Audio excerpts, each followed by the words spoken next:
Hey guys, so this is my fourth video in my series on querying, connecting with, and working with a literary agent. In case you missed videos 1 through 3, I talked about everything you need to get started querying, the query process itself, and actually signing with an agent. Today I'm going to be talking about what happens after you sign with a literary agent, i.e. the submission process. So what happens after you finally sign with an agent that you love? You might be making more editorial changes. These are probably going to be minimal. Most manuscripts and proposals that make it to this stage on a debut are in pretty good shape, and especially if you've done something like a revise and resubmit already. Once you have your manuscript ready to go, it's going to be time for your agent to submit it to editors at publishing houses, who are the folks who actually acquire the books. So this is a little bit similar to the query process, but this time you're not alone. And they're also not going to be cold contacts. So the editors that your agent's going to be sending to are likely folks that they have close relationships with, that they have lunch with, that they may have sold other projects to.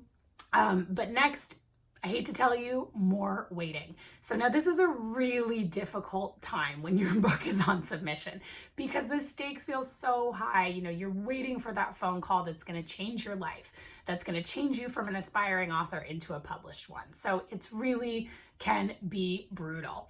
And let's talk about what can happen next, which is also brutal when some no's start rolling in. So potentially, probably, there's going to be some more rejection at this stage. Remember earlier when I said that this is a part of the game as a writer. So definitely let your agent know how much you want to know about these responses from editors. So you have a buffer now, so use it. And again, just like when you were in the query process, sometimes there's really helpful and or complimentary feedback in these rejection letters from editors. And so those, can be helpful to you to hear. And your agent, is going to start with their A list. So that's like 5 to 10 of their strongest contacts that they think would be, just the top of the pile for this book.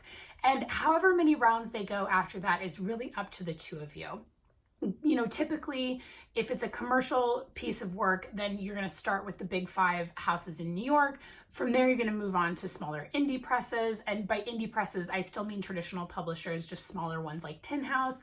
And then, university presses and that kind of thing. So probably an agent's not going to take you to anything like a self or hybrid publisher because those places don't usually offer advances and agents got to eat. So let's talk about the more positive side of this coin, where you do get a call that an editor likes the book. So maybe they've got some changes they want you to make, or maybe they love it as is and they need to just check in with their higher ups, folks like the editorial director, their publisher, basically their bosses. Or maybe they're already ready to make an offer. And maybe you have more than one editor who's ready to make an offer, and you find yourself in that magical situation of being at the center of a bidding war. So in this scenario, you are the bachelor, bachelorette, gender nonconforming, unwed person, and you get to choose which one you want. So in this case, your agent's really going to be valuable to you in, helping make that choice. And keep in mind that although money is, the big player here, it's not everything. So definitely proceed thoughtfully. And if you get only one offer, great. That means you have a book deal on the table. That's amazing. You've made it to a place where a very small percentage of people who go down this road ever make it. I do want to say that just because you only get one offer, it does not mean that you have to take it. You should still feel good. You should feel good about the money. You should feel good about the rights package they're offering, the editor and the publisher that you're working with. So if you do feel good about those things and you go forward, next, your agent's going to help you negotiate your contract. So what if that call doesn't come? This is just a really hard reality of this process, and it's one I've been through myself. The first book I ever had with an agent in my late 20s did not sell. We did not find a publisher for it. And I was so devastated. It felt like I had come this close to my lifelong dream, and then it slipped away. But for what it's worth, in retrospect, I ended up being really glad that that was not my debut novel. The one that I did ended up selling, I think, was a much better piece of work. And I was 5 years older, and I was much more ready to handle that process. So, so much of books and when they sell, at this point is about timing. It's about literary trends, just all kinds of things that you have no control over.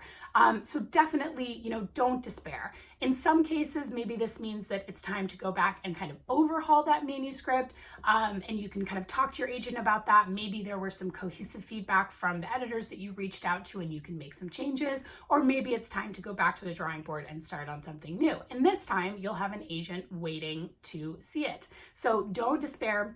You've made it this far. That means a lot, and this happens to a lot of us.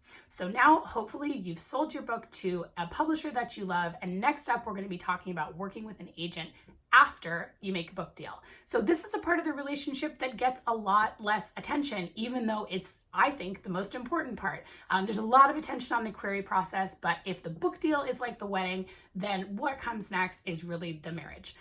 So that's what we're going to talk about next time. As always, if you have questions, please leave them for me in the comments or send me a DM, and I'm going to be answering those in a bonus video at the end of the series.